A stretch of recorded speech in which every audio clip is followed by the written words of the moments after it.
At the European Hematology Association meeting, EHA, myeloma specialist Maria Victoria Mateos of Spain discussed the latest news from the GEM-Caesar trial of a curative treatment when the strategy for high-risk smoldering myeloma.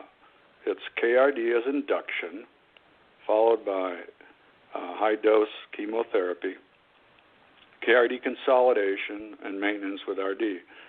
So far, excellent results. Is this the early treatment endgame?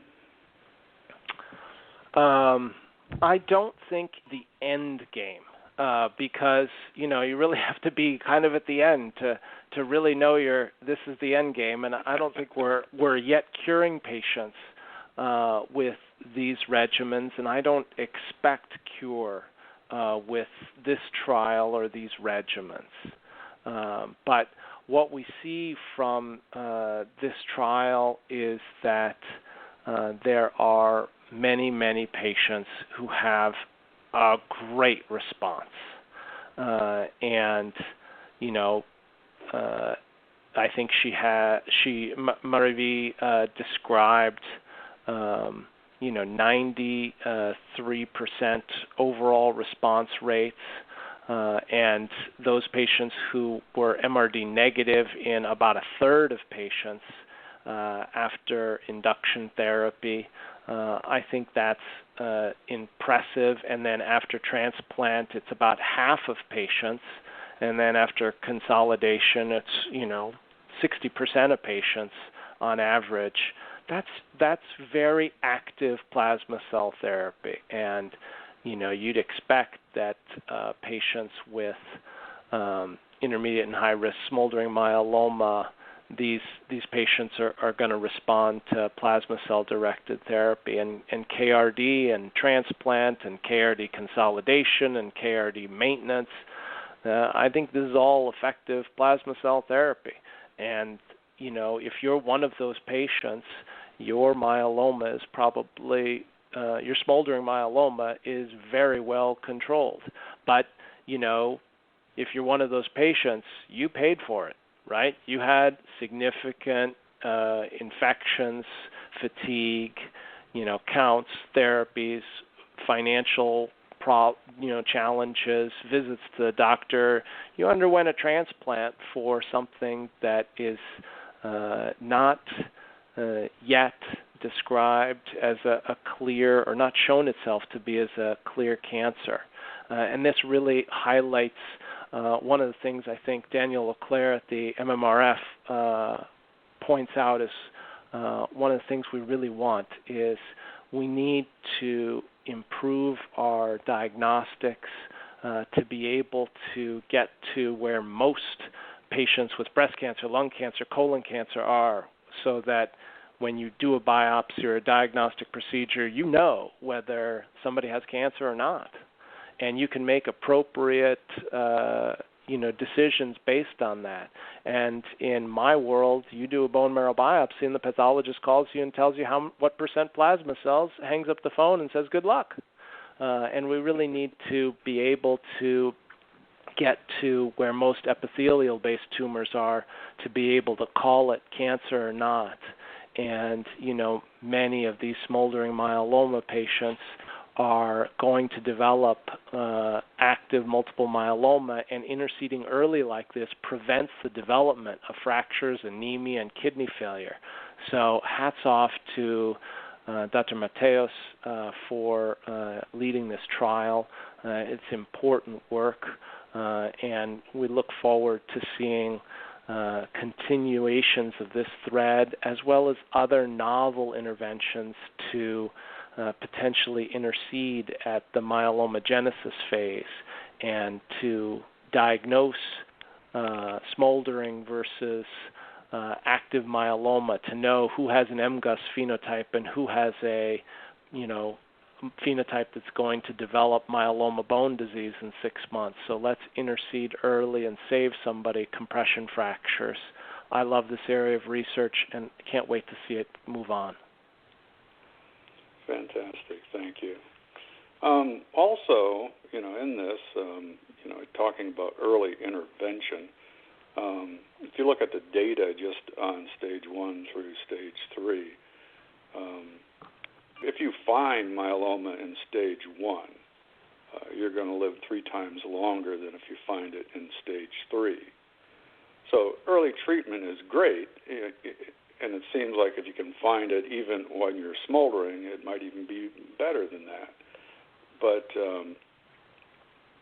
it's great, but only if you can find it early. But the majority are found when the disease has already reached stage 2 or stage 3.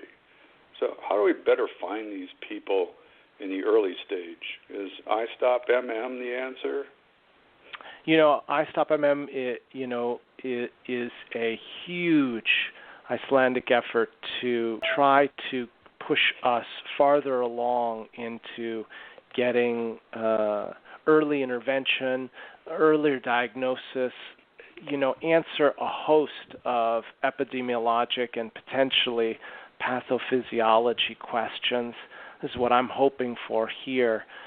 At the moment, what you and I can probably see is, well, maybe we could further risk stratify. And for those patients who you're guessing have this and this and this, well, then we can go ahead and do some myeloma labs, protein electrophoresis, serum-free light chains as a screening in those patients who are predicted to have a likelihood of a plasma cell disorder. That's what you see now. And I am so excited to think about what is just around the corner. The ability to do a so-called liquid biopsy that may be able, through looking at DNA and RNA circulating in the blood, and be able to then say, well, listen, your blood test shows you're likely to have, early stage colon cancer and could be opening the door for myeloma. Let's make sure you have your colonoscopy and check some myeloma labs. This is the world that I don't think is that far away. And I think the technology is there. And I don't know yet if we are able to target patients who have a really high risk yet, other than those patients with familial myeloma or, Gaucher's disease or other things that put you at incredibly high risk. But I think the risk stratification in combination with some relatively, iterative technological advances will be able to get us to a spot where we can screen intelligently. Because something with an incidence of 4 to 12 per 100,000, screening is going to be a challenge. And we need to do better at reaching for the patients who are at highest risk. And one of the big things, I think, if you can find it early, is that you can actually prevent some of the crab effects. For example, I've had kidney failure. A lot of people have a lot of bone issues, or I know a woman who had a stroke and because of her high calcium. So it's early intervention is not only gives you a longer life, but it gives you a better life. So I'm really excited about it. I'm going to break off my questions at this point because I want to make sure that everybody has an opportunity. So let's go with Yalik Baru. Yalik, are you online? I am. Thank you. All right. Dr. Hofmeister, thanks for your time for today. You have answered some of my questions in your introductory discussions, so I'm going to modify my questions a little bit. So can you talk about the role of MRD to help accelerate regulatory approval of drugs, especially as it's becoming a surrogate for PFS? I think one of the things that you outlined was we need time for the data to mature, and with having MRD incorporated into clinical trials, help us get the answers sooner so patients can have modified or updated treatment algorithms. I absolutely think they can. I think that, I don't know if MRD analysis will speed up the pace where drugs move from third-line setting to front line.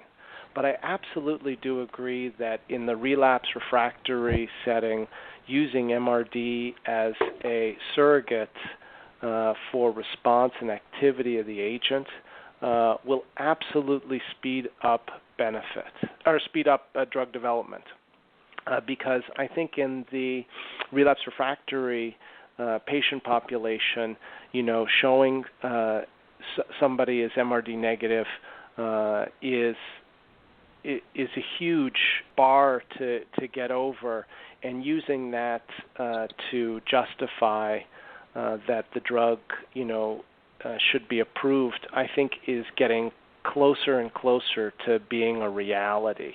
I should also comment that I really do want to see people report MRD in a reasonable fashion. I want to know exactly how many cells there are per 100,000 or per million. So is it a 10 to the minus 5, 10 to the minus 6?